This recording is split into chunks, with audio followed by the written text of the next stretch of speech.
इस वक्त की सबसे बड़ी खबर बिहार के सीमांचल के कोचाधामन क्षेत्र से निकलकर आ रही है, जहां 2 दिनों के सीमांचल दौरे पर आए एआईएमआईएम प्रमुख ने उनकी पार्टी से राजद में गए 4 विधायकों पर सीधा प्रहार किया है। एक जनसभा को संबोधित करते हुए उन्होंने क्या कुछ कहा है, ये सुनते हैं।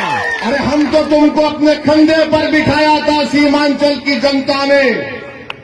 सीमांचल की जनता ने तुमको अपनी आंखों का नूर बनाया था, अपनी पहचान बनाया था, मगर तुमको इज्जत रास नहीं आई। तुम चले गए, उसके पैरों में चले गए, तुम लालू के परिवार के।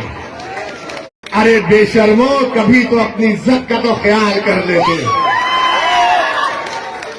तुमको अल्लाह इज्जत दे रहा था, तुमको इज्जत रास नहीं आई। अगर ये कह रहे हैं कि असदुद्दीन ओवैसी को तुमने धोखा दिया, तुमने असदुद्दीन ओवैसी को धोखा नहीं दिया।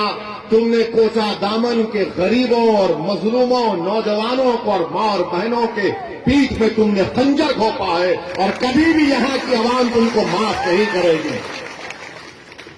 अगर हिम्मत है तो आ जाओ, इस्तीफा दो, आज इस्तीफा। मैं इन चारों बेईमानों से कह रहा हूं, अगर तुम में हिम्मत है तो इस्तीफा दो। खुदा की कसम खाकर कह रहा हूं, तुम जब दोबारा चुनाव लड़ोगे इस्तीफा देकर, तुम्हारी जमानत नहीं बचेगी। है तुम में हिम्मत तो बोलो, नीतीश को आ जाओ, तेजस्वी को आओ, तुम्हारे लिए कैंपेन करो। ओवैसी अकेला खड़ेगा,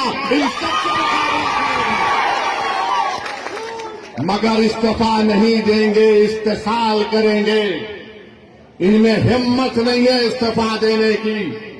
अरे तुम नहीं जीते, मजलिस की मोहब्बत में अवाम ने वोट किया। तुम नहीं, तुम्हारी जात नहीं जीती, सीमांचल की लड़ाई के लिए अवाम ने वोट किया। तुम्हारे बाप की वजह से तुम नहीं जीते, सीमांचल के झंडों की वजह से तुमको कामयाबी मिली। ये समझ गए कि इनकी जात बहुत बड़ी है, इनफरादियत बहुत बड़ी है। अरे याद रखो, असदुद्दीन ओवैसी को अगर आज पहचान मिली तो अल्लाह के फजलो करम से, मजलिस इत्तेहादुल मुस्लिमीन की वजह से मिली। मैं मजलिस की वजह से हूं, अगर मजलिस नहीं मगर नहीं हूं तो मैं कुछ भी नहीं। तो इन लोगों ने समझ लिया कि हम बहुत बड़े हो गए। अरे तुम कभी बड़े नहीं हो सकते। तुमने कौम से गद्दारी की, सीमांचल से गद्दारी की, गरीबों से गद्दारी की। तुम छोटे थे और हमेशा छोटे रहोगे।